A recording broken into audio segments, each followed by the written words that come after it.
Last వీడియోలో అయితే మనము నాన్ కోఆపరేషన్ కంటే ముందు మనము ఒక టాపిక్ అనేది స్టడీ చేసుకున్నాం. ఆ టాపిక్ పేరు ఏది అండ్ మీకు అందరికీ తెలుసు, brown act act. So brown act act అనేది వచ్చిన తర్వాత ఏమైంది అంటే కంప్లీట్గా జలియన్వాలా బాగ్ అనే ఒక ఇన్సిడెంట్ అయ్యింది. దాని తర్వాత ఇండియాలో మేజర్గా జరిగిన మూమెంట్ ఏదైనా ఉందంటే that is non cooperation moment. So non cooperation moment గురించి ఈ రోజు వీడియోలో మనం డిస్కస్ చేయబోతున్నాం. ఓకేనా? దీనికంటే ముందు ప్రీవియస్ వీడియోలో మనం బ్రౌన్ యాక్ట్ యాక్ట్ వల్ల జరిగిన ఇన్సిడెంట్ ఏముంది, Jallianwala Bagh the major massacre in Indian freedom movement. So దాన్ని డిస్కస్ చేసుకున్నాం.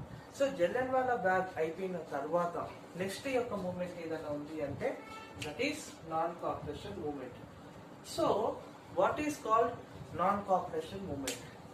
సో నాన్ కోఆపరేషన్ మూమెంట్ అంటే సింపుల్ గా మీకు చెప్పాలి